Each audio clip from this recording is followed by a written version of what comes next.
Hello everyone, welcome to जेनिक। तो आज मेरा सेशन है विकास पायल के साथ और ये इंटरव्यू आप लोग जरूर देखिएगा पूरा, क्योंकि इनकी जो जर्नी रही है बहुत ही इंस्पिरेशनल रही है और इससे बहुत सारे लोग इंस्पायर होंगे। मैं 100% श्योरिटी के साथ बोल सकता हूँ, क्योंकि इनकी जो कंडीशन 2021 में थी उस कंडीशन में बहुत सारे लोग अभी 2022 में होंगे।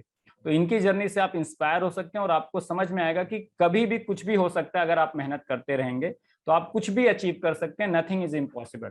सो first of all Vikas, many many congratulations on achieving 298 rank in EC GATE 2022। Thank you sir, धन्यवाद। तो पहले स्टार्ट करते हैं। मैं विकास की जर्नी के बारे में थोड़ा सा आपको बता दूं। मेरी ऑलरेडी बात हो चुकी है विकास से कि 2021 में इन्होंने गेट एग्जाम इसी से दिया था और उस बार इनके केवल और केवल 27 मार्क्स आए थे और जो इनकी रैंक थी वो 6000 के आसपास थी। तो विकास, इतने मार्क्स मतलब आप एक तरह से जस्ट गेट क्वालिफाइड थे, मतलब कट ऑफ से थोड़े से ही ऊपर थे और 6000 के आसपास रैंक आई थी। और कई बार आप एक प्राइवेट कॉलेज से पास आउट है, तो एक बार होता है ना कि आप अगर बहुत अच्छे बैकग्राउंड से ना हो, किसी बहुत अच्छे कॉलेज से ना पढ़े हो, फिर आपने एक अटेम्प्ट दिया और उसमें भी बहुत अच्छा नहीं हो पाया, बहुत अच्छा नहीं, जस्ट आपने कट ऑफ क्लियर किया। तो एक मैक्सिमम लोगों का मैंने देखा है, इस साल भी मेरे बहुत सारे बच्चों के मैसेज आए हैं जो इस रेंज में है, 30 नंबर 35, तो वो एकदम से मतलब टूट से जाते हैं, एकदम कॉन्फिडेंस उनका लो हो जाता है कि उनको लगता है कि हमारे लिए गेट एग्जाम शायद बना ही नहीं, हम बहुत अच्छा कर ही नहीं सकते इस एग्जाम में, हमें छोड़ देना चाहिए। तो आपका जब ये रिजल्ट आया था तो आपको कहाँ से मतलब इंस्पिरेशन मिला था, कैसे आपने अपने आप को संभाला था कि नहीं मैं फिर एक साल तैयारी करूंगा और इस एग्जाम में अच्छा करके दिखाऊंगा? वो आपको वो जर्नी बताइए थोड़ा सा लोगों को, ताकि समझ में आए कि कैसे चीजें होती हैं पॉसिबल। तो सर 2021 गेट की जर्नी ये थी कि सर मैंने तैयारी तो की थी, अच्छी तैयारी की थी, ऐसे भी नहीं कि तैयारी खराब हो, कि ठीक ठाक तैयारी थी। और लग रहा था कि जैसे ऐसे कैलकुलेट करते हैं ना बैठ के कि भाई इस सब्जेक्ट से 5 नंबर बन सकते हैं, इससे इतने बन लेंगे तो 50 नंबर तो बना ही लेंगे। तो वो कैलकुलेशन तो लगातार चलती रही पूरी साल 2021 में जो जो तैयारी की। पर वो कैलकुलेशन जब लास्ट के महीने आते हैं ना, वो खराब होती जाती है वो कैलकुलेशन। फिर बंदा सोचने लगता है कि सर इस बार तो 40 के आसार लग रहे हैं कि इसमें 4 नंबर बनेंगे, इसमें 3 बनेंगे, तो ये चलता रहा। फिर लास्ट के एक डेढ़ महीने सब बोलते थे टेस्ट दे लो टेस्ट दे लो, तो टेस्ट भी नहीं हो पाए और वो थ्योरी पढ़ते रहे और पीवाई की भी नहीं लगाई सर, थ्योरी पढ़ते रहे। अच्छा, केवल आप अपने नोट्स ही रिवाइज करते रहे? हाँ सर। तो वो थ्योरी जहाँ से थ्योरी मिली, टेलीग्राम ग्रुप से कोई वो डाल दिए कि भाई इनके नोट्स मिल जाए तो वो पढ़ ली, तो इस थ्योरी में लगे रहे। कॉन्सेप्ट सीखने की ये कभी सोची नहीं। तो सर जब गेट का पेपर देने गए तो पता चल गया कि ये तो है नहीं, पर ऐसा था कि यदि सब्जेक्ट पढ़े होते ढंग से तो क्या पता कर ही लेते। तो एक उम्मीद रहती कि क्या पता आगे चांस मिलेगा या नहीं मिलेगा, तो 1 साल और है तो देख लेते हैं ट्राई करके। तो सर घर वालों को कन्विंस करना जरूरी था। अच्छा। तो हाँ, खुद को तो बंदा हर कुछ एक्सक्यूज देके बोल देता है कि रे क्या पता इसमें गलती कर दी होगी तूने, तो ठीक है, पर घर वालों एक ही सोचते हैं कि आसपास के घर वाले की पढ़ाई नहीं होगा, गुलछरे उड़ाएंगे, तो ये चीजें आती है दिमाग में, घर वालों की सभी की आती है, ये चीजें नॉर्मल सी चीज है। तो मैंने पापा को बोला कि पापा 1 साल तैयारी और करनी है मेरे को। तो मेरे को लगा कि मना कर देंगे कि भाई अब कितने तैयारी करेगा, अब नौकरी वोकरी करेगा कि नहीं करेगा, क्योंकि पापा को बोल दिया था कि भाई कॉलेज बाद में तो नौकरी कर ही लूंगा आराम से। पर अंदर दिमाग में था कि नहीं अभी छोटी चीज में क्यों फंसे, कोई और अच्छी चीज देख लेते हैं। हाँ, तो इस चक्कर में मैंने सोचा कि सर 1 साल और ट्राई करते हैं। तो फिर 2022 में फिर आप अपीयर हुए? हाँ, तो 2022 में तैयारी करनी स्टार्ट की। शुरुआत में जुनून रहता है कि इस बार तो कर ही लेंगे 2022 के लिए। यह था कि शुरुआत में 2022 में तो तैयारी स्टार्ट की सर। तो 1 महीने इस हिसाब से तो थोड़ा पढ़ा थोड़ा करके, तो फिर वो डिमोटिवेशन आना स्टार्ट हो जाता है। सर शुरुआत में तो 12 महीने रहते हैं, फिर वो 11 हो जाते हैं, फिर 10 हो जाते हैं, फिर 1 महीने के लिए 1 सब्जेक्ट बचता है, फिर 1 महीने में 2 सब्जेक्ट, इस हिसाब से कैलकुलेशन चलती है। और सर जैसे 12th तक था तो इतना ज्यादा सोशल मीडिया नहीं था, तो पढ़ते थे तो वो इतना टेंशन नहीं लेते। अब सोशल मीडिया में इतना हो चुका है कि अपन सोशल मीडिया खोलते ही ऐसे होता है कि क्या पता क्या ही हो गया, अब तो 6 महीने में तो होगा ही नहीं, क्योंकि सारे बच्चे बोल रहे हैं सर हम भी प्रेशर में बहुत ज्यादा। हाँ बिल्कुल बिल्कुल।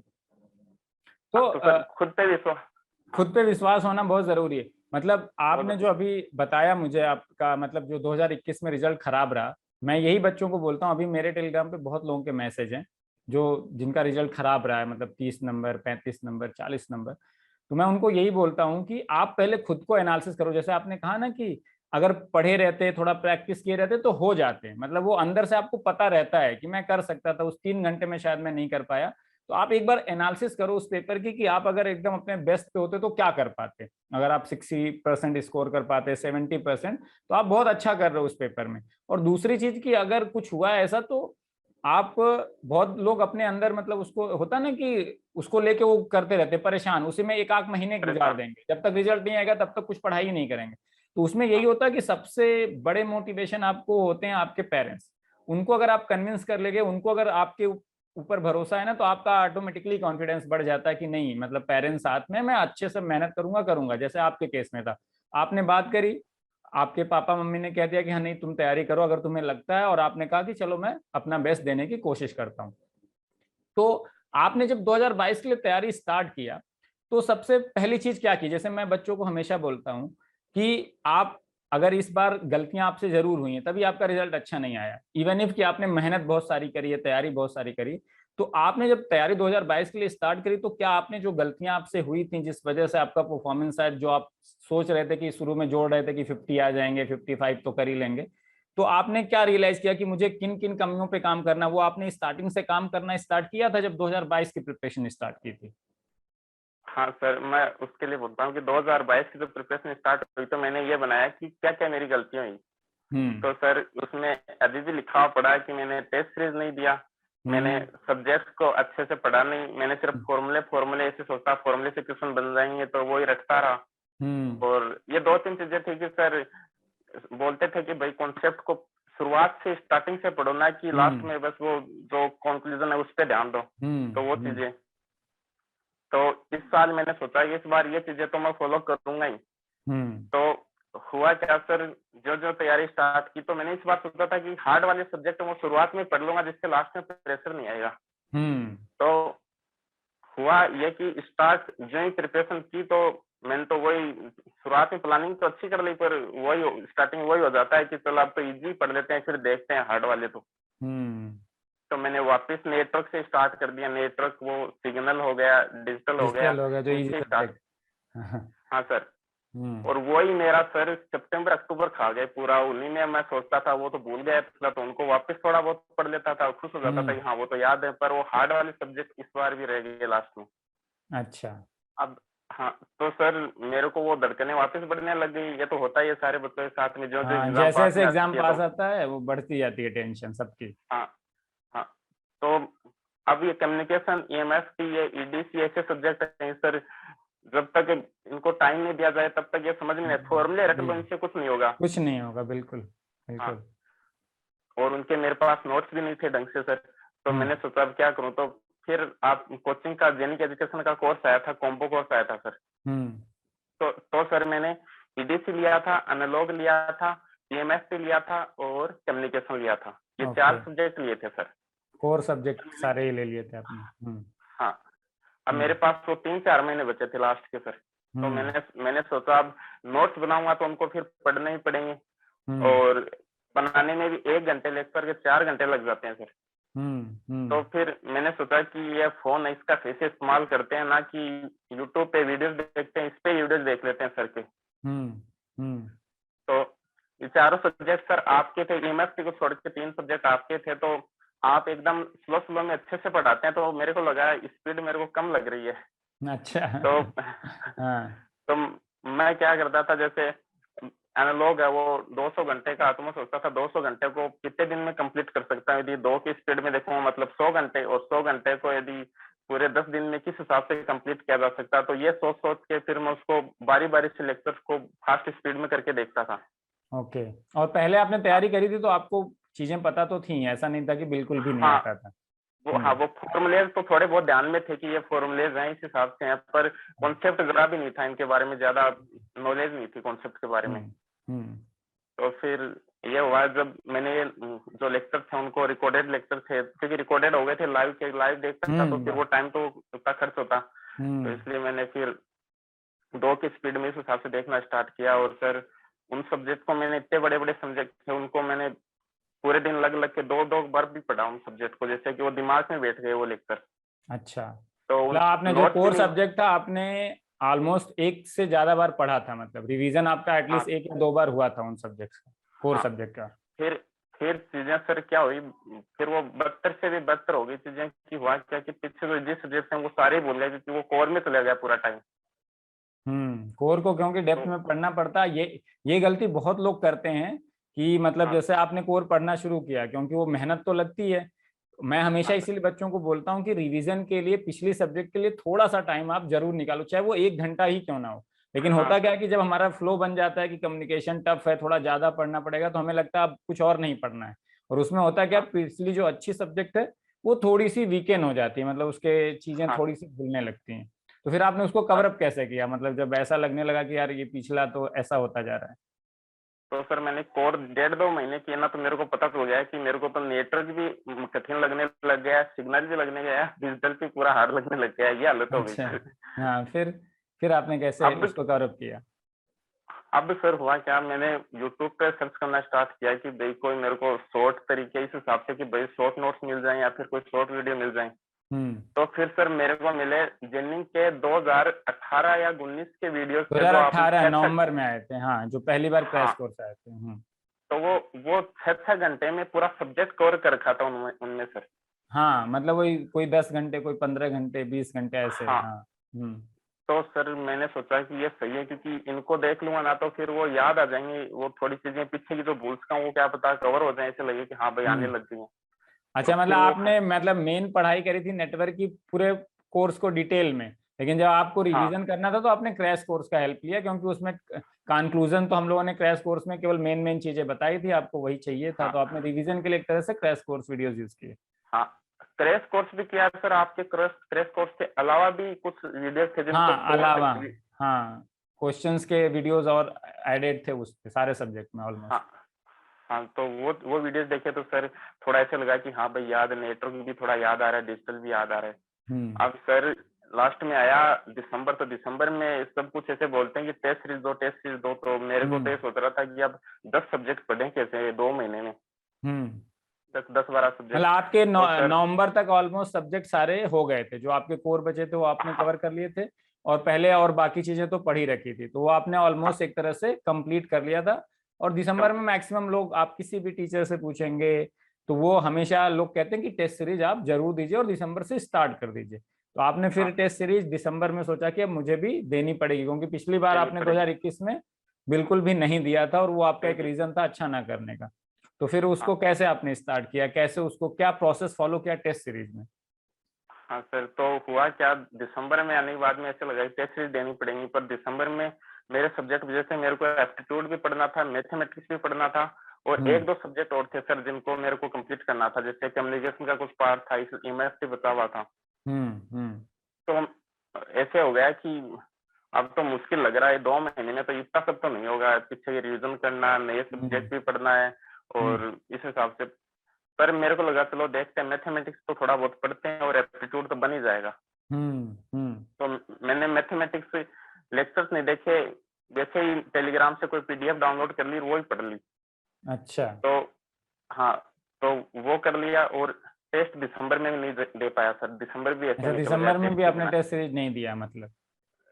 दे नहीं पाया, ऐसे लगता था 3 घंटे टेस्ट दूंगा, 3 घंटे रिवीजन कर लेता हूँ, क्या आपका सब्जेक्ट में थोड़ा बहुत याद ही आ और जाए, कुछ अच्छा हो चीजें जाए। बोल रहा हूँ। ओके। जबकि वो अपन को लगता ही है, उससे होता कुछ नहीं है, टेस्ट ही काम आता है सर। वो तो फिर आपने टेस्ट कब से देना स्टार्ट किया मतलब। सर जनवरी स्टार्ट हुई टेस्ट के लिए, तो मैंने सोचा अब तो स्टार्ट करना ही पड़ेगा जनवरी में। हम्म।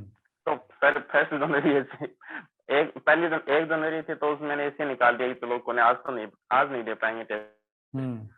2 जनवरी को मैंने पहला टेस्ट दिया, तो सर मेरे नंबर आए, इजी इजी टेस्ट था, तो इजी फॉर्म वाले टेस्ट होते हैं ना, तो वो था, तो उसमें मेरे नंबर आए 37 नंबर थे, ऐसे नंबर थे सर। तो 37। मैंने, ओके।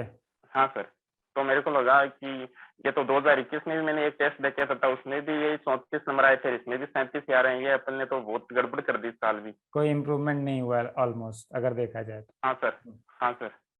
और अब दिक्कत ये आ रही थी कि सर 10-12 सब्जेक्ट है, अब इनको रिवाइज करूं तो भी कैसे करूं, क्योंकि 10 पूरे होंगे तभी मैं 50 नंबर बना पाऊंगा, ऐसे 1-2 सब्जेक्ट से तो 50 नंबर भी नहीं बनने वाले हैं। बिल्कुल। तो हाँ, तो सर मैंने क्या किया, जिन सब्जेक्ट के नोट्स थे ना उनके कुछ मैन पॉइंट है, वो उनके एक जैसे पेज होता है उसमें नोट कर लिए कि ये फॉर्मूले हैं, ये देख लिए, तो उनको पूरा रिवाइज करने की जरूरत नहीं थी। जो 3-4 सब्जेक्ट थे उनको, तो उनको तो ऐसे रिवीजन कर लेता था। बाकी 10 तारीख तक यही हुआ जनवरी में सर की, वही पीछे वाला रिवीजन किया, टेस्ट नहीं दिया 10 तारीख तक भी। एक ही टेस्ट 10 जनवरी तक था बस, उसमें हाँ, भी 37 मार्क्स थे। उसमें 37 मार्क्स थे सर। अब अगले 10 दिन हुआ कि सर ये हो रहा था कि गेट पोस्टपोन होगा, ऐसे लग रहा था। उसमें बहुत लोगों का टाइम बर्बाद हुआ है, उसमें बहुत लोग उससे ट्रैक से हट गए थोड़े से। तो सर मैं मेरी बताऊं, मैंने 15 दिन मस्त रिलैक्स किया। मैंने सोचा कि सर अब तो 2 महीने आगे ही होगा गेट, तो आराम ऐसे से लगा भी लिया टाइम कि है। हाँ, कि एक माइंड में एक वो चीज बैठ गई कि चलो इतना कुछ कर रहे हैं लोग, तो क्या पता हो हो जाएगा ही आगे, तो जाएगा। देख। हाँ, सभी लोग ट्राई हाँ कर रहे हैं, कुछ ना कुछ तो होगा ही। हाँ, पर एक डर ये भी था कि नहीं होगा, तो उसको दिमाग में नहीं लाता था, सोचता था इसको रहने दे, ये सोचते हैं कि आगे ही बढ़ेगा, क्या पता आगे खिसक जाएगी एग्जाम। तो सर उसमें 10-12 दिन ऐसे निकाल दिए पूरे के पूरे। न तो उसमें सर एक सब्जेक्ट का रिवीजन किया, न टेस्ट दिया सर, और ये टाइम ऐसे निकल गया पूरा का पूरा। इधर उधर वही टेलीग्राम पे देखने पे, वीडियोस देखने पे, कौन किसका चल रहा है, क्या हो रहा है, अपडेट, यही सब लेने में बहुत बच्चों का ये टाइम बर्बाद हुआ। आपने चलो अच्छा कर लिया, अगर ये आपका अच्छा नहीं होता तो आप शायद अपने आप को कोस रहे होते बहुत ज्यादा। तो मैंने क्या किया था उस टाइम भी, हम लोग जेनिक टीम हमेशा, आपने देखा होगा हमारे वीडियो आते थे कि अगर आपको कैंपेन में हिस्सा लेना बिल्कुल लीजिए, अगर हो जाता है तो बहुत अच्छी बात है कोई, लेकिन अगर नहीं होता है इसलिए आप अपनी प्रिपरेशन को मतलब हॉल्ट मत करिए। वो हम हमेशा सजेस्ट करते थे हमारे बच्चों को, मैं फेसबुक ग्रुप में, इवन यूट्यूब पे हमेशा, और वो मैं हमेशा बच्चों को कहता हूँ कि हाँ ठीक है, आप अगर पार्टिसिपेट करना है, आपके भले के लिए कोई चीज है, मतलब उससे फायदा हो सकता है हमारी कम्युनिटी को, तो करने में कोई दिक्कत नहीं, लेकिन उसकी वजह से आप पूरा अपना प्रिपरेशन हाल्ट पे कर दें, फिर वो आपके करियर को अफेक्ट करेगा। फिर कोई नहीं आपके पीछे खड़ा मिलेगा, आपको कोई नहीं मिलेगा। किसी जनरल चीज के आप कॉज में जा रहे हैं, बहुत अच्छी बात है, लेकिन अपना जो मेन काम है उसको छोड़िए मत, उसमें 1 घंटा पार्टिसिपेट करिए, बाकी टाइम आप पढ़ाई करिए। तो आपने जब वो निकल गया तो उसके बाद यानी कि आपके पास ले दे के वही 15 दिन बचे थे, तो उसमें लास्ट में क्या था, मतलब क्या स्ट्रेटेजी थी, क्या किया था? सर लास्ट में हुआ क्या कि ये 10-12 दिन बचे लास्ट के, अब वो पीछे के 10 दिन निकाले, उनके लिए अब रोना आ रहा था सच में, लिटरली, कि मैं 10 दिन बाद में ऐसे रोया हूँ कि मैंने क्या कर दिया पिछले 10 दिन में। कि अच्छे खासा 10 दिन निकले, उसमें तो मैं क्या पता 2-3 सब्जेक्ट रिवाइज ही कर लेता या फिर टेस्ट देके देख लेता। तो सर मैंने सोचा ऐसे तो काम नहीं बनेगा। फिर मैंने जैसे कम्युनिकेशन और इनके वीडियोस देखे सर, आपके वापस लाइव वाले, जो मेरे को लग रहा था ये इंपॉर्टेंट है, वापस देखे वही सर, क्योंकि भूल चुका था एरर सारे वाले और ये चीजें। सब सारे वीडियोस। हाँ, क्योंकि मेरे को पता था जैसे इजी सब्जेक्ट है वो तो क्या पता वापस वहां पे याद आ जाएंगे तो कर ही लेंगे, पर इनके जो कॉन्सेप्ट है वो भूल गए तो फिर पेपर में अपन कुछ नहीं कर पाएंगे।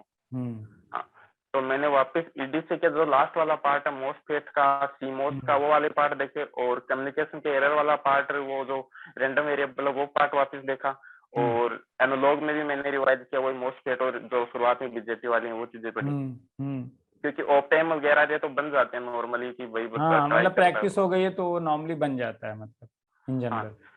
तो ये 3 सब्जेक्ट भी पढ़े मैंने लास्ट के 10 दिन, और फिर मैंने सर सब्जेक्ट एक टेस्ट दिया था, शायद 25 को दिया था या 24 को दिया था, तो उसमें मेरे मार्क्स बने थे शायद 42 मार्क्स, 42 से 43 मार्क्स थे उसमें सर। थोड़ा इम्प्रूवमेंट हुआ, 37 से 42 गया, तो कैसा फिर लग रहा था कि? तो वो मैं तो ये सोच रहा था कि भाई 70-80 बने, पर वो 42 देखा तो और भी ऐसा लगा कि ये तो एग्जाम तो 10 दिन बाद में, ये क्या कर रहे हैं सर। अभी 42 पे अटके हैं, सही बात है। हाँ सर, फिर मैंने सोचा एक टेस्ट तो और देके देखते हैं, इजी वाला देख के देखते हैं, और तो क्या है, क्योंकि लास्ट में तो क्योंकि पेपर तो हार्ड आना है तो पता था, पर देखते हैं इजी में देख के लेते। तो मैंने इजी ट्राई किया सर। तो मेरे सर उस टेस्ट में मार्क्स बने थे 49, और वो मेरे बस 3-4 टेस्ट दिए, इनमें सबसे बेस्ट वही 49 मार्क्स थे, उससे ज्यादा नहीं आई, इससे कम ही आई सारे। 49 मार्क्स आपके हाईएस्ट थे। हाँ, और 53.33 आई थिंक आपका था ना फाइनल मार्क्स। हाँ सर। ओके। और हाँ, मैं ये बता दूं सर, मैं न तो जो सब्जेक्ट वाइज टेस्ट है वो दे पाया, न सर जो जो कॉम्बिनेशन वाले टेस्ट है वो दे हाँ पाया, वो सारे बच्चे रह गए। वो 2000 की टेस्ट सीरीज है ना, वो 100 रुपए की बिल्कुल यूज कर यूज पाए नहीं थे। किया आपने। हाँ हाँ तो मतलब अगर देखा जाए आपने मतलब जो अचीव किया है, मतलब हाँ मुझे अभी लग रहा है आपसे इंटरव्यू करके कि आप इससे बहुत बेहतर कर सकते थे। आपने जो लास्ट में 10-12 दिन बर्बाद किए और टेस्ट नहीं दिए। अब आप मुझे ये बताइए, जब आप एग्जाम में जैसे गए थे, क्योंकि आपने पिछली बार भी आपने बोला था कि 2021 में भी मुझे ये रियलाइज हुआ था कि मैंने टेस्ट कम दिए थे। इस बार भी आपने 3 टेस्ट दिए। टेस्ट हाँ सीरीज में मार्क्स बहुत बच्चों के कम आते हैं और स्टार्ट जब कर देना शुरू करते हैं बच्चे तो कम ही आते हैं। तो कई बार जैसे आपकी नेचुरल सी टेंडेंसी है ना, कम आते हैं तो लगता है यार क्यों क्यों ही दें, डिमोटिवेशन ही होगा। 40 हाँ नंबर आएंगे तो हम परेशानी होंगे, इसलिए देते ही नहीं, रिवीजन ही कर लेते हैं। तो सही। वो जब टेस्ट नहीं देते हैं लोग, तो जैसे अब आपने रैंक अचीव कर लिए, आपको ज्यादा बेहतर समझ में आता होगा कि टेस्ट देना कितना इंपॉर्टेंट है। तो आप टेस्ट सीरीज को कितनी इंपॉर्टेंस देते हैं, कि क्यों जरूरी है? अगर आपने किया होता तो शायद आप इससे बहुत अच्छा कर सकते थे। आपको ऐसा लगता है कि नहीं? हाँ, तो सर जैसे मैंने वो 3 टेस्ट दिए ना, तो अब मेरे को लगता है मेरे को जनवरी में 30 टेस्ट देने चाहिए थे। क्योंकि क्योंकि पढ़ावा तो मैंने वैसे भी वो उतना ही याद था जितना जो दिसंबर तक याद था, उतना ही जनवरी में याद था। बाकी कोई ज्यादा हम्म इम्प्रूवमेंट हुआ नहीं उस चीज से। हम्म तो वो चाहे कोई सब्जेक्ट वाइज देना चाहिए तो वो दे लो, पर टेस्ट देना जरूरी है, क्योंकि उसमें सर एक दिमाग में एक चीज रहती है, गलती नहीं करनी, बस ये चीज दिमाग में रहती है इस चीज से। हम्म तो मैंने जब लास्ट टेस्ट दिया था जनवरी के लास्ट में, तो सर मेरे दिमाग में ये था कि गलतियां नहीं करनी, बस ये हर क्वेश्चन करता था तो ये सोचता था गलती नहीं करनी, गलती नहीं करनी, बस ये नहीं एक्यूरेसी पता पे था कि ध्यान कौन देना। सी। हाँ, हम्म इतना भी नहीं पता था कि कौन सी गलती नहीं करनी, पर ये सोच रहा था कि अब ये 5 लिख रहा हूँ ना, तो इसमें भी गलती नहीं करनी, जो नीचे लिख रहा हूँ उसमें भी गलती नहीं करनी, इस कॉन्सेप्ट में। यानी कि हर क्वेश्चन पढ़ रहा हूँ तो इसमें ये चल रहा है कि देख ले अभी भी गलती नहीं करनी है। हम्म तो सर मैंने प्रैक्टिस इतनी नहीं की, पर वो टेस्ट में 2-3 देखा तो ऐसे पता चला कि गलतियां ज्यादा होती है, पर सिर्फ सारे बच्चों के साथ ये होता है सर, हम्म गलतियां ज्यादा होती हैं, बाकी क्वेश्चन बन जाते हैं लगभग बच्चों से। अगर आपने अच्छे से पढ़ाई करी है, क्योंकि होता हाँ यही है कि दिसंबर तक आप बहुत सारी चीजें पढ़ लेते हो और आदमी को लगता हाँ है कि मैं सब कुछ रिवाइज ही करता रहूं, एकदम रिवाइज ही करता रहूं जनवरी में। रिवीजन लेकिन हाँ प्रैक्टिस के साथ करना बहुत जरूरी है। टेस्ट सीरीज मतलब बहुत जरूरी बहुत है, ज्यादा इंपॉर्टेंट है, चाहे बहुत आपके ज्यादा 25 जरूरी है। 25 मार्क्स आ रहे हो चाहे 30 मार्क्स, लेकिन आप 25 को 30 करिए, 30 को 35, 35 को 40। अब अगर आप विकास का देखेंगे, मतलब मैं बाकी जो लोग तैयारी कर रहे हैं उनको बताना चाहता हूँ कि इनके हाईएस्ट मार्क्स 49 थे, जबकि इन्होंने इजी वाला दिया था कि ताकि थोड़ा सा कॉन्फिडेंस बना रहे। बहुत टफ वाला दिया तो और कम आ गए तो कॉन्फिडेंस लो ना हो जाए। उसके बावजूद फाइनल में इनके मार्क्स 53.33 थे, जबकि वो गेट का पेपर इनके इजी वाले से हार्ड था। तो यस सर। ऐसा नहीं कि टेस्ट सीरीज के मार्क्स, हम हमेशा बच्चों को यही, मैं भी बोलता हूँ, हमारी पूरी टीम भी बोलते हैं और मैक्सिमम लोग यही बोलते हैं कि आप टेस्ट सीरीज अपने इंप्रूवमेंट के लिए दीजिए, ना कि इसलिए कि मार्क्स आएंगे तभी मैं टेस्ट दूंगा। क्योंकि वो उससे सही। आपकी प्रैक्टिस होती है, आपको क्वेश्चन में गलतियां क्या करते हो वो पता चलता है, टाइम मैनेजमेंट पता चलता है। जबकि मैक्सिमम बच्चे, मतलब मुझे लगता है टेस्ट सीरीज 2000 की बहुत लोग खरीदते हैं, जैसे आपने बताया 100 रुपए का यूज करते हैं, वो बहुत लोग 100 रुपए का यूज करते हैं, 2-3 टेस्ट दे के बस रखे रहेंगे। हाँ, खरीदते सब लोग हैं, आज तक मैंने किसी बच्चे को नहीं देखा जिसने टेस्ट सीरीज ना ली हो, क्योंकि उसको लगता है हाँ कि तैयारी कर रहे हैं तो टेस्ट सीरीज तो लेनी है, लेकिन देनी हाँ नहीं है, बस खरीद के रख लेनी है। क्योंकि देंगे तो मार्क्स कम आएंगे, कम आएंगे तो हम कमाए। डिमोटिवेट हो जाएंगे, डिमोटिवेट हो जाएंगे तो एग्जाम अच्छा नहीं जाएगा। और वो बस रिवीजन करते रहते हैं, जबकि आपको पेन पेपर चलाना, क्वेश्चन करना बहुत जरूरी है। और आपने, विकास एक चीज और बताइए कि क्या सारे सब्जेक्ट के 100% सिलेबस पढ़ के गए थे आपने? जो 298 रैंक लाए हैं, क्या आपने 100% कवरेज किया था, या आपने जो इंपॉर्टेंट, एक होता है ना 70-80% हर सब्जेक्ट में होता है कि इंपॉर्टेंट है, मैक्सिमम चीजें यहीं से आती हैं, तो उस पे कवरेज पे ध्यान दिया था कि 100% के पीछे भागे थे आप? सर 100% का तो ये है कि जब बच्चा पढ़ता है तो सोचता है पूरा ही कर लेते हैं, पर पूरा होता नहीं है, चाहे कुछ भी कर लो हम्म पूरा होगा ही नहीं। हम्म जैसे मैं सोचता था कि इस बार तो करूंगा ना, तो एक अक्षर भी नहीं छोड़ूंगा इस सब्जेक्ट से, सारी चीजें पढ़ के जाऊंगा। पर हुआ क्या लास्ट में, वही 70 या 80% पढ़ पाते हैं हर सब्जेक्ट से। और हम्म आप ये चीजें बोलते थे कि है ना, सिलेबस पे मत ध्यान दो, ज्यादा ज्यादा ध्यान दो कि जो पढ़ा उस पे कितना आपकी कितना कमांड है, आता है? कितनी आप हाँ। तो मैंने एएमएस पे सर लास्ट का पार्ट छोड़ दिया था। मैंने सोचा था इतना टाइम भी नहीं है तो छोड़ देते हैं, कि अब तक क्वेश्चन आएगा नहीं आएगा, तो मैंने उस पर छोड़ दिया। हम्म और जैसे 2-3 सब्जेक्ट से मैंने, जैसे सिग्नल सिस्टम, उसका भी पीछे का पार्ट छोड़ दिया। जैसे इस बार सिलेबस में कोवा पार्ट था, तो मैंने कोवा को भी हाथ में लगाया। मैंने सोचा हम्म कि क्या पता 1-2 मार्क्स का आएगा, 2-3 मार्क्स का आएगा, तो क्या पढ़े, तो उसको भी छोड़ दिया हम्म सर। तो हम्म ऐसे करके एप्टीट्यूड भी नहीं पढ़ पाया, मैथमेटिक्स का कुछ पार्ट था वो मैंने छोड़ दिया। इस हिसाब से करके ऐसे मान लो कि 75% या 80% पार्ट पढ़ पाया था पूरे सिलेबस का। मैं बच्चों को यही बोलता हूँ कि इसीलिए आप जितना पढ़िए उस पर कमांड अगर होगी तो आप कन्वर्ट कर ले जाएंगे, क्योंकि क्वेश्चन अब ऐसा नहीं हुआ कि हर सब्जेक्ट में आपने जो 10-15% छोड़ दिया सारे क्वेश्चन वहीं से उठ के आने हैं, क्योंकि आपने 80% पढ़ रखा है। और बहुत सारे बच्चों मतलब 80% बच्चे को लगता है कि 80% पढ़ा है सर ने, 20% छोड़ दिया है, 20% से आ गया क्वेश्चन तो क्या होगा, होता है ना, बहुत मन में तो क्या एंजाइटी होगा? रहती है। जबकि आप देख सकते हैं, और जितने इंटरव्यू हुए हैं मैंने, जितने टॉपर्स के हमारे यहाँ हुए हैं या कहीं और पे भी हुए हैं, आप देखेंगे कि 100% सिलेबस ऑलमोस्ट किसी का कंप्लीट नहीं होता है। किसी का नहीं होता। रेदर देन कि आप जितना कर रहे हो उसकी प्रैक्टिस करो, उसके अकॉर्डिंग टेस्ट सीरीज लगाओ, उसको रिवीजन करो, जितनी बार कर सकते हो उतना आपके लिए अच्छा है।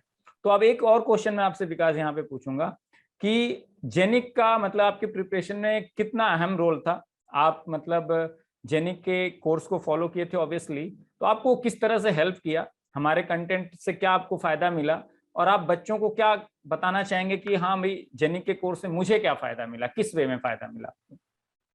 तो सर मैं बताता हूँ कि मैंने जेनिक के कॉम्बो कोर्स लिए थे ना 3-4 सब्जेक्ट के, और 2 सब्जेक्ट के मैंने पहले भी लिए थे जब मैंने 2022 के लिए तैयारी स्टार्ट की थी। हाँ बिल्कुल। तो मेरे को ऐसा लगा कि जेनिक गेट का जैसे पेपर है ना, तो उसी के हिसाब से लेके चलता है। ये भी नहीं है कि ज्यादा कि भाई बहुत ही लो लेवल का हो गया, या फिर ऐसे कि सिलेबस से बाहर चले गए, या फिर ऐसे है कि एक मान लो वो होता ना कि एकदम लेवल पे होता ना चीजें, वो लेवल पे रहती हैं ये इसमें जेनिक एजुकेशन में। और ये मेरे को अब भी फील होता है, जैसे मैंने ईडीसी एनालॉग ये सारी चीजें लगाई तो उससे बाहर कुछ नहीं आया, और मैंने उन्हीं 2-3 सब्जेक्ट से बहुत ज्यादा नंबर जैसे लिए, उन सब्जेक्ट से हाँ, बहुत आपसे ज्यादा। मेरी बात हुई थी तो आपने ये बताया था कि जैसे कम्युनिकेशन का एक क्वेश्चन आया था पीसीएम का, जो लोग इसी से दिए होंगे उनको पता होगा, और वो हाँ क्वेश्चन बहुत कम लोगों से बना था, alpha minus beta I think value कुछ निकालनी थी उसमें, हाँ सर। और हाँ उसमें रैंडम वेरिएबल का भी कॉन्सेप्ट था, मैक्सिमम मिनिमम का, और विकास का वो क्वेश्चन सही हुआ था। तो विकास से मेरी जब फोन पे बात हुई थी तो मैं बता भी रहा था कि आपने अगर ये क्वेश्चन सॉल्व किया था तो आप रियली मतलब आप जो कॉन्सेप्ट का एप्लीकेशन होता है बहुत अच्छे से किए थे। और वो क्वेश्चन मैं मतलब बता सकता हूँ कि टॉप 100 में भी सारे लोग सही नहीं किए होंगे, कुछ लोग किए होंगे, कुछ लोग नहीं कर पाए होंगे या गलत किए होंगे। तो अल्टीमेटली होता ये है कि हम जितना पढ़े हुए हैं अगर उसको सही से अप्लाई कर पाएंगे, और उसमें कोर सब्जेक्ट का रोल बहुत अहम है। जैसा पेपर अभी इसी में आया था, टफ पेपर में फिर ये सब्जेक्ट डिसाइडिंग हो जाते हैं, एनालॉग हुआ, कम्युनिकेशन हुआ, ईडीसी, क्योंकि अगर इनके क्वेश्चन आपने सही कर दिए तो आप बहुत लोगों को पीछे छोड़ देंगे, क्योंकि ईडीसी भी टफ आया था इस बार, कम्युनिकेशन भी टफ आया था इस बार, आपका एनालॉग भी सही आया था, मतलब बहुत टफ मैं नहीं कहूंगा लेकिन अच्छा आया था। तो अच्छा इसके है। क्वेश्चन जैसे आप करते हैं आप बहुत सारी भीड़ को पीछे छोड़ देते हैं।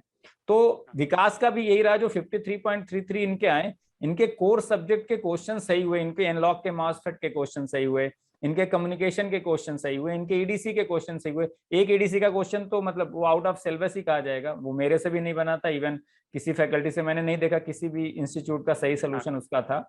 तो वो स्टेटमेंट बुक में वैसा कुछ है ही नहीं, तो हम लोग तो बीटेक लेवल पे वही पढ़ते हैं।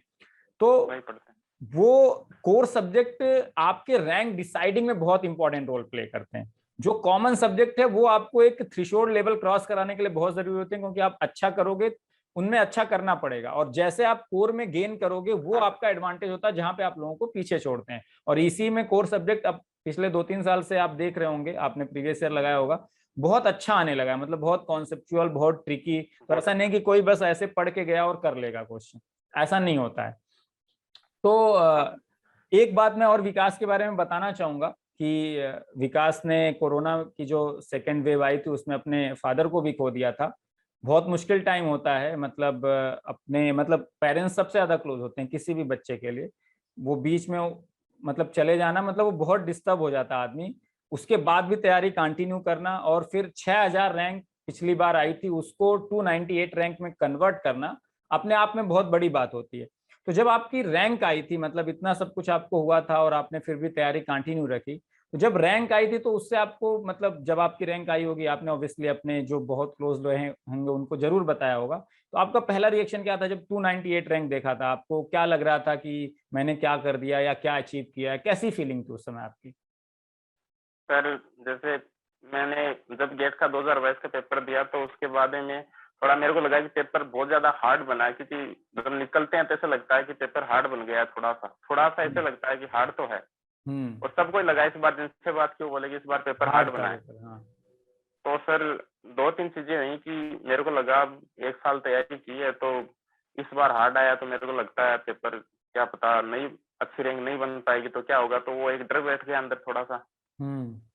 और थोड़ी चीजें ये हुई कि भाई थोड़ा सा खुद को कन्विंस भी कर लिया कि चलो पेपर हार्ड हुआ तो कुछ और देखते हैं, वो चीजें थोड़ी सी दिमाग में आने लग गई, वो चीजें भी हो गई। तो ये करके मैंने न तो गेट की जो आईआईटी वालों ने आंसर की दी थी कि भाई ये आपका जो आपने क्या क्या किया, ये उन्होंने भेजा था कि भाई ये चीजें आपकी क्वेश्चन नहीं, आपने ये अटेम्प्ट किया, ये किया, तो वो भेजते मैं तो हैं रैंक रिस्पॉन्स शीट। हाँ रिस्पॉन्स शीट, तो उसमें भी मैंने ना तो चेक किया ना और कुछ किया, नई गेट प्रिडिक्ट जो रैंक प्रिडिक्टर होता है ना जो गेट एग्जाम का, तो मैं उसमें चेक किया। तो मैंने 1 महीना ऐसे निकाल दिया कि चलो उस बारे में सोचते ही नहीं है और कुछ आपको देखते था हैं कि बाकी। मतलब बहुत अच्छा नहीं मेरा हुआ इसलिए मैं देखता ही नहीं हाँ हूँ। आप कुछ और सोचने लगे थे कि और क्या कर सकता हूँ मतलब इस बीच क्या में कर प्लानिंग। सकते हैं। तो हाँ फिर जब रैंक वाले दिन मतलब फाइनली होगा कि चलो रिजल्ट तो तो, देख ही लेते हैं कम से कम। तो सर मैं यहीं पे गांव में आया हुआ था, तो भाई भाई सब सो गए थे, मैं अकेला रात को यूट्यूब ऐसे चला रहा था, तो मैंने ऐसे देखा था कि टेलीग्राम ग्रुप में, आपके टेलीग्राम ग्रुप पे जाके देखा तो सर ने, पंकज सर ने लिखा था कि ये रिजल्ट इज रिजल्ट आउट, इस हिसाब से। हाँ तो मेरी तो धड़कनें बढ़ गई, मैंने सोचा अब देखता हूँ, देख लूंगा तो खराब आएगी तो किसी को नहीं बताऊंगा, सुबह घर वालों के साथ में बैठ के देखूंगा, यदि अच्छी आ गई तो चलो, पर ये मन नहीं कर रहा था कि अभी चेक करूँ इस देखो। रिजल्ट को। हाँ पर जो ही वो आईडी पासवर्ड डाले तो दिल की धड़कन एकदम आई थी। जब देखा 298, तो मेरे को लगा कि 298 तो नहीं है शायद, वो कटा हुआ आता है फोन में, देखते हैं थोड़ा सा ऐसे मिक्स हाँ मैच तो होया कहीं हुआ ये था गेट थोड़ा। स्कोर तो नहीं है, रैंक नहीं है, हो सकता है हाँ गेट स्कोर हो। हाँ तो वो फिर। तो मैंने सोचा 2980 या कुछ ऐसे होगा रैंक, क्योंकि मैं तो ये सोच रहा 2000 के अंदर आ जाए तो आ जाए, नहीं इससे भी बाहर भी जा सकती है, मैं यही सोच रहा था सर। क्योंकि जैसे अच्छा। टेस्ट सीरीज दिया और वो लास्ट के महीने में मैंने टाइम खराब किया, तो ऐसे हो गया कि टाइम बहुत ज्यादा खराब हो गया, अपन ने ढंग से नहीं किया इस बार, तो ये चीजें आई। पर जब 2 बार मैंने रिजल्ट को वापस लॉग आउट करके लॉग इन करके वापस देखा तो थोड़ा विश्वास हो गया 298 है। तो फिर पर उस समय कैसे फीलिंग थी जब फाइनल हो गया। एक इमोशन ये था कि पापा जी चाहते थे कि भाई आईआईटी में जाए, वो भी देखते रहे, ये था कि रैंक आई है तो उसकी खुशी पर वो उसको जाहिर नहीं कर पाते उस टाइम पे, वो दोनों चीजें एक साथ में आ जाती हैं। तो सर मैं तो नहीं, यहाँ पर घर में जो भाई था, ताऊ जी का लड़का था, उन सबको बताया तो सारे खुश हुए। मेरे को भी अब तक भी मेरे को नहीं पता चल रहा है कि सभी सारे गांव में सभी ऐसे नाम होता ना कि गांव में से चलता है कि भाई उनका बच्चा है, उस हिसाब से तो ये चीजें चल रही हैं। बाकी मेरे को अब भी ज्यादा ये नहीं है कि सर 298 आई है, तो मेरे को ये भी नहीं पता 298 आप समझ में आ रहा है कि कितने होते हैं, फिर नॉर्मल सी चीज लग रही है सर, ऐसा है कि हाँ एक आगे बार आगे आ जब जाने अच्छा के करते बाद हैं। तो हाँ हाँ। लेकिन अब हाँ आपको जैसे मतलब एक होता है ना कि मैंने बहुत सारे लोगों को देखा है, जब तक आप कुछ कर नहीं पाते हो, जब तक एक होता है ना पहली सक्सेस नहीं मिली होती है, तो हाँ हमको सर। बहुत अपने ऊपर कॉन्फिडेंस ही नहीं आता। और अगर आप बहुत अच्छे कॉलेज से नहीं पढ़े हैं, बहुत अच्छा बैकग्राउंड नहीं हो ना, तो हम कई बार अपने को बहुत कम आंकते हैं ना, कि लगता है कि यार हमसे नहीं हो पाएगा। लेकिन मैंने अपनी लाइफ में भी देखा, जब आपको पहली सक्सेस मिलती है ना कि आप कुछ अचीव करते हो, तो फिर लगता है कि सब कुछ पॉसिबल है, ऐसा नहीं है कि कुछ हो ही नहीं सकता, अगर बस हम हो नहीं लगे रहे सकता। और अगर प्रयास करते रहेंगे तो हो सकता है। तो अब आपको जब 298 आई और आप एकदम से उम्मीद नहीं कर रहे थे कि ऐसा कुछ होगा, मेरा तो पेपर बेकार गया, मैंने पढ़ाई में भी टाइम बर्बाद किया, तो अब कैसा लग रहा है कि अब कॉन्फिडेंस है कि नहीं अब आईआईटी भी जा सकता हूँ, अब आईआईटी जाके आगे भी बहुत अच्छा हाँ करूंगा, वो कॉन्फिडेंस तो अब आ रहा होगा। वो अब तो ऐसा लग रहा है कि सर आईएएस की एग्जाम तैयारी करें तो उसमें भी निकाल लेंगे, आईएएस में निकाल लेंगे, इसरो में भी निकाल लेंगे, इससे सारी चीजों में विश्वास हो रहा है कि अपन लाइफ में अच्छा कर लेंगे, चाहे कोई चीज आया कि। तो वही है तो कि मैं, कई बच्चे वही होता है कि विकास की जर्नी से आप ये सीख सकते हैं कि नथिंग इज इम्पॉसिबल, मतलब कुछ ऐसा नहीं है कि जो पॉसिबल नहीं है। कई बार हम अपने आप को बहुत कम करके आंकते हैं और हम दूसरों से बहुत कंपेयर करते हैं, लगता है ना कि वो बहुत सारे एनआईटी वाले दे रहे हैं एग्जाम, आजकल तो आईटी वाले भी गेट दे रहे हैं, बहुत सारे सरकारी कॉलेज वाले, बहुत लोगों का बैकग्राउंड अच्छा है, वो प्राइवेट में भी अच्छे कॉलेज से पढ़े हैं, तो हम पहले ही अपना आधा कॉन्फिडेंस तो वहीं घटा देते हैं, जैसे कि हम ही डाउन कर। सबसे बेकार हैं और हम ही से सबसे कम चांसेस है कुछ अच्छा होने की। लेकिन हाँ आप हमेशा देखे होंगे कि जब किसी की रैंक आती है, जैसे एक किसी एग्जाम में उसका अच्छे से हो गया, तो लगता है कि वो आगे 3 4 5 एग्जाम निकाल लिया। वो होता इसीलिए कि वो जब एक एग्जाम क्रैक करता है तो उस बच्चे को ये कॉन्फिडेंस आ जाता है कि अब मैं बाकी भी क्लियर कर सकता हूँ। तो यही है कि वो पहली सक्सेस थ्रेशोल्ड मिलने तक हमें बहुत अच्छे से प्रयास करते रहना चाहिए। एक बार वो क्रैक हो गया तो आपको इतना कॉन्फिडेंस आ जाएगा कि आप लाइफ में अच्छा ही करने वाले हो, क्योंकि वो विश्वास पैदा होना बहुत जरूरी है। और उसके लिए वही होता है कि एग्जाम एकाक निकलना जरूरी होता है। जरूरी अब होता है। टेस्ट सीरीज नहीं लोग देते हैं, रीजन यही है कि अभी टेस्ट सीरीज में किसी के 70 मार्क्स आ जाए पहले ही टेस्ट में, वो दूसरा टेस्ट हाँ, जरूर देगा, क्योंकि उसको कॉन्फिडेंस होगा अच्छा मेरा तो अच्छा हो रहा है। कौन लोग नहीं हाँ देते सर। हैं? जिनके 30 आ जाते हैं, जिनके 35 आ जाते हैं। जबकि सबसे ज्यादा जरूरी किसको, 30 जो नंबर आए हैं टेस्ट सीरीज में उसको टेस्ट उनको देना देते हैं। जरूरी है, क्योंकि इंप्रूवमेंट तुमको ज्यादा करना है। जो 70 ला रहा है मतलब उसका लेवल तो ऑलरेडी अच्छा है। तो सही बच्चे बात। यही गलती करते हैं कि वो दूसरों को देख के इतना ज्यादा वो घबराए हुए रहते हैं कि हम सबसे वो हैं और हम ही से नहीं होगा। जबकि मैं सबको यहाँ पे जो लोग भी ये इंटरव्यू देख रहे हैं, आप अगर अपने से ट्रूथफुल हो, आप एकदम सही से तैयारी करो और आपको पता है किस एग्जाम की तैयारी कर रहे हो, उसके लिए क्या रिक्वायरमेंट है, अगर वो रिक्वायरमेंट आप फुलफिल कर रहे हो तो आप चाहे किस कॉलेज से हो, कहाँ से पढ़े हो, it doesn't matter at all. आप गांव से बिलोंग करते हो, शहर से, कोई फर्क नहीं पड़ता, आप उस एग्जाम को फोड़ सकते हो, क्योंकि हर चीज की एक रिक्वायरमेंट होती है। मुझे इंग्लिश बोलना है तो मुझे इंग्लिश लैंग्वेज सीखनी पड़ेगी, उसकी एक रिक्वायरमेंट है, सही। उसके अल्फाबेट सीखने पड़ेंगे। मैं बोल लूंगा। कई बार हम इंग्लिश नहीं बोल पाते, उसमें भी इंफीरियर फील करते हैं कि हम ही सबसे बेकार हैं। कॉन्वेंट वाला हाँ, इंग्लिश बोलता है तो लगता है वो हमसे ज्यादा इंटेलिजेंट है, जबकि जगह हो है। सकता है हाँ, हम टेक्निकली ज्यादा स्ट्रांग हो। तो बहुत ज्यादा कभी होते हैं। हाँ सर। अपने को कम करके नहीं आंकना चाहिए किसी को भी। किससे और भी। आप जो भी कर रहे हो ईमानदारी से करो बस। चाहे वो गेट एग्जाम करो, चाहे ईएस करो, चाहे आईएएस करो, चाहे इसरो करो, चाहे जेई लेवल का एग्जाम, क्योंकि जेई लेवल के एग्जाम में भी अगर आप ईमानदारी से तैयारी नहीं करेंगे आपका नहीं हो पाएगा। बहुत लोग नहीं हो बैठे हुए पाए। हैं जो रगड़ रहे हैं। तो विकास विकास की जर्नी से ये सब कुछ आप सीख सकते हैं। तो लास्ट मैसेज आप सर क्या देना चाहेंगे जो 2023 के लिए तैयारी कर रहे हैं या 2024 के लिए, उनके लिए आपका मैसेज क्या होगा? आप अपनी जर्नी से जो कंक्लूजन कर पा रहे हैं, और क्या मैसेज देना चाहेंगे जो नेक्स्ट एस्पिरेंट्स हैं जो तैयारी कर रहे हैं? मैं ये बोलना चाहूंगा कि जैसे सर इस साल मैंने तैयारी की 2022 में, तो अप्रैल, मई, जून, जुलाई, जुलाई में आके मैंने स्टार्ट किया था ढंग से सर।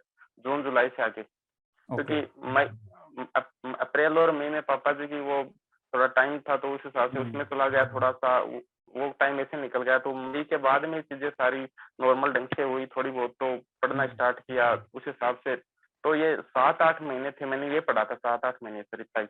हम्म। तो उस 7-8 महीने में भी लास्ट का 1 महीना ऐसे मानो, तो मैं बोलता हूँ कि 6 महीने में भी अच्छी रैंक लाई जा सकती है, कोई यदि खुद पे विश्वास करे तो। क्योंकि हम्म। बच्चों को विश्वास नहीं होता, बाकी आता सबको है, क्योंकि कॉलेज में पढ़े होते हैं बच्चे, बस विश्वास नहीं कर पाते खुद पे। बाकी हम्म। मेरे को नहीं लगता कि गेट की जो तैयारी कर रहा है उसको 30 मार्क्स का भी नहीं आता, पर वो खुद को ये सोच लेता है कि यार इस साल तो नहीं होगा, क्या पता तैयारी है, वो अटेम्प्ट में जान लगाता ही नहीं है। मेरे को ये लगता है, क्योंकि मैंने भी एक बार गलती की है और दूसरी बार भी ये मानो कि आधी आधी गलती कर ही चुका था, लास्ट में जाके हम्म। वो थोड़ी ध्यान रखा गलतियों का तो फिर अच्छा परफॉर्म कर पाया। तो मेन हम्म। चीज खुद पे विश्वास करना है, बाकी रैंक हर कोई ला सकता है, ये कोई नहीं है कि आईआईटी वाला बंदा लाएगा या फिर गवर्नमेंट कॉलेज वाला लाएगा, ये कोई डिफाइन नहीं करता ये चीजें। तो आप पूरे मैं, मतलब साल भर क्या करते हैं वो डिसाइड करता है। वो और डिसाइड करता है। टेस्ट देना और अपने आप पे बिलीव रखना बहुत जरूरी है। तो विकास की जर्नी से आप सबको ये सीख लेनी चाहिए कि आप इस बार 10,000 रैंक आई है या 5,000 रैंक आई है वो मत सोचो। आपको हाँ लगता है सर। कि आप मेहनत करके वहां तक पहुंच सकते हो, गेट में अच्छी रैंक पहुंच ला सकते। सकते हो, तो आपको फिर एक साल मेहनत करनी चाहिए। हाँ, लेकिन मेहनत जो करनी गलतियां पीछे हुई हैं वो रिपीट नहीं करनी है, उसको कम से कम करना है। टेस्ट सीरीज करना है। जरूर देना है। अगर विकास टेस्ट शायद टेस्ट सीरीज और देते तो मे भी मुझे लगता है कि 2 4 5 नंबर आराम से बढ़ जाते और शायद रैंक आराम 150 के अंदर होती। तो वो भी मतलब थोड़ी सी गलती रहेगी इनके साइड से, ये और अच्छा कर सकते थे, लेकिन स्टिल आपने बहुत अच्छा किया है विकास। तो इस सेशन को यहीं पे एंड करते हैं और मैं आपको फिर से बेस्ट विशेष करना चाहूंगा। और एक लास्ट क्वेश्चन मेरा और रह गया है कि आप अभी आपका ड्रीम आईआईटी ही है, मतलब आपको आईआईटी या हाँ सर। आईएससी ही जाना है? तो हाँ सर। एमटेक या एमएससी करना है ना? हाँ सर। एमटेक और एमएस। तो ये भी सुन के मुझे बहुत अच्छा लगता है कि आईआईटी जैसे बहुत लोगों का पीएसयू में वैसे भी सीटें कम हो गई हैं, पीएसयू ही एम होता है। उस सबके अपने रीजंस होते हैं, उसमें भी कोई बुराई नहीं है। लेकिन आजकल ईसी के बच्चों को मैं हमेशा कहता हूं कि आपका कैरियर एमटेक एमएस करने के बाद बहुत अच्छा हो सकता है, क्योंकि ईसी में ज्यादातर अपॉर्चुनिटीज एमटेक के बाद आजकल बहुत अच्छी हो गई हैं। बीटेक लेवल हाँ पे सर। उतनी अपॉर्चुनिटीज नहीं मिलती हैं, पीएसयू वैसे भी इसी के लिए कम है। तो एमटेक एमएस के लिए आप जाइए बहुत अच्छे से, और मैं चाहता हूं कि आप आईएससी या किसी टॉप के आईआईटी में आप एडमिशन लीजिए। हम हमेशा टच में तो रहेंगे ही। और आपको फिर से कभी इस चैनल पे बुलाएंगे आपकी जर्नी को शेयर करने के लिए। जब आप आईआईटी में जाएंगे वहां पे कुछ झंडे गाड़ेंगे, तो अब आप कॉन्फिडेंस के साथ विकास जो भी करिएगा एकदम कॉन्फिडेंस के साथ। अब आपको बिल्कुल बिलीव खुद पे हो ही गया होगा, और सबको यही बिलीव करना है कि अगर हम कोई तैयारी कर रहे हैं तो हमने अगर स्टार्ट किया है तो हम कर सकते हैं, इसीलिए हमने स्टार्ट किया है। तो वो बिलीव कभी हाँ नहीं छोड़ना है थ्रू आउट द जर्नी, और अगर आप ऐसे लगे रहोगे तो आप फोड़ सकते हो। तो thank you so much Vikas, and और once again congratulations and sir एक चीज और बोलना चाहूंगा। हाँ बोलिए। एक चीज मैं बोलूंगा कि सर मेरी इस रैंक में आप भी भागीदार हैं, और एक चीज और है, मैं उनको भी बोलूंगा ये बात, क्योंकि आप उतने भागीदार उतने ही वो हैं, उनको भी बोलूंगा आप भी उतने भागीदार हैं, और जेनिक भी भागीदार है। मैं उसके लिए थैंक्स बोलूंगा सर, कि मैं हमेशा याद रखूंगा कि जेनिक ने मेरी हेल्प की इस प्रिपरेशन में, और आपका भी बहुत ज्यादा धन्यवाद सर इसमें। Thank you so much dear, और आगे भी आपकी जर्नी हम शेयर करते रहेंगे, और वैसे भी हम टच में रहेंगे, और कभी भी हेल्प की जरूरत पड़ेगी जेनिक हमेशा रहेगा। और आप नई ऊंचाइयों पर जाएंगे तो आपसे हम भी थोड़ी बहुत हेल्प की उम्मीद रखेंगे। आप हमारे बच्चों को आके गाइड करेंगे, ठीक है। तो थैंक यू सो मच विकास, यहीं पे ये सेशन एंड करते हैं। और ये जर्नी बहुत लोगों के लिए इंस्पिरेशनल होगी। बहुत लोग जो अभी सोचते हैं कि हम नहीं कुछ कर सकते हैं, वो डेफिनेटली कुछ कर सकते हैं, और आपकी जर्नी से इंस्पायर होंगे। Thank you so much. धन्यवाद सर, थैंक यू।